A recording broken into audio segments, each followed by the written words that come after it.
My name is Danita. I'm a registered nurse, and I'm here to discuss with you my blooming health to empower you to take better care of your health. Today we're going to talk about 5 great tips for you to take with you for your next doctor's appointment. So I want you to take notes. This will be important. This is actually one of my most popular blogs, so I want you to listen. Now, I'm excited to say that my ebook is available on Amazon. If you go to Amazon and just type in My Blooming Health as a search, then it'll come up. It's called 6 Great Ways to Keep Yourself Healthy. So go out there and learn a quick way to keep yourself healthy. My great tips to you.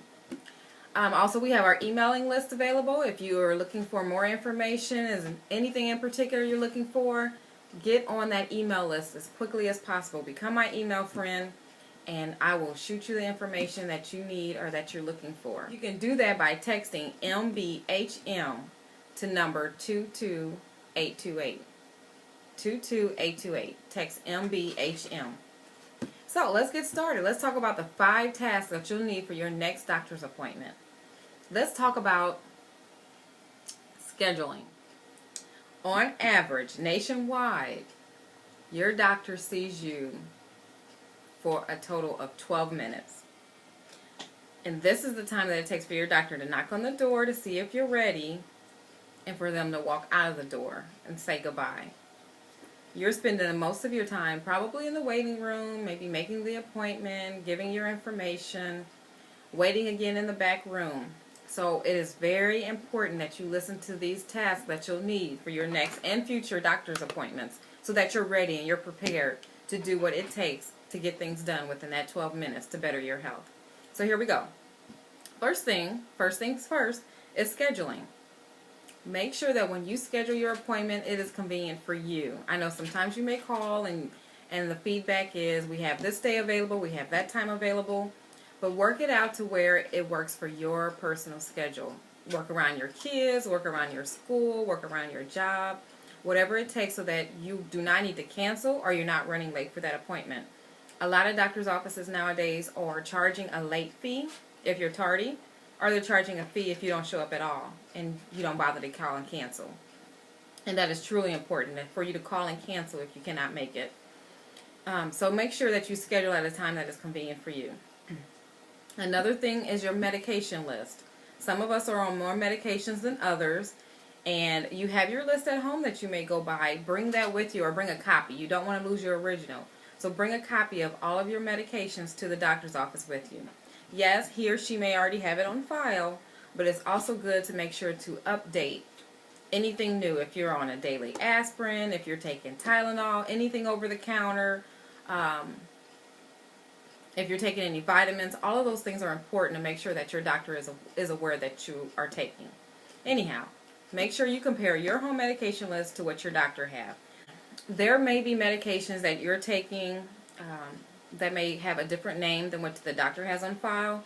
So you want to make sure that you're not duplicating any medications under a generic and a brand name. So that is another reason why it's so important for you to bring the medications with you, your medication list. Another thing, your medical history. Sometimes we go through different procedures, different surgeries, that we cannot keep up with the years, the months, and exactly what the process was or what the procedure was. So you're already taking note of what your medical history is about because we talked about that in another video. Bring that list with you to the doctor's office. Yes, they have it in their system, but it's also good to review it. You want to make sure that you establish a relationship with your doctor that they know you very, very well. And until they get to that point, these things are important for you to take into the doctor's office so that you're not wasting time trying to remember what happened in the past and so forth. So especially if you're seeing a new physician. Another thing, take notes. Bring pen and pad. If you're an electronics person, bring your iPad, your notepad, whatever you use, and take notes as to what you and your doctor are discussing. That way, when you walk out, as you know, most of us, when we walk out of that door, we cannot remember what they said. To do this, to do that, not do this, not do that.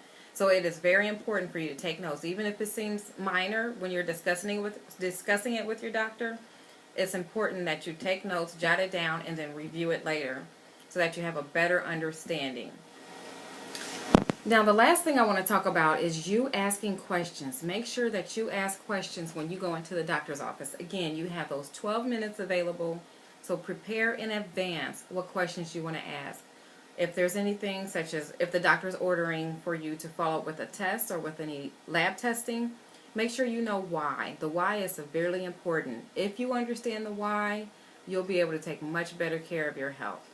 You want to know the outcome. What's expected? If you get these tests done, and depending on the results, then what are the next steps? You want to know what are the next steps. Where do you go from there? Take charge of your own health by knowing. So as a recap, let's just talk about those 5 things. Number 1, schedule your appointment. Make sure that is convenient for you. Number 2, bring your medication list with you. Number 3, know your medical history. Have it written down. Dates and procedures.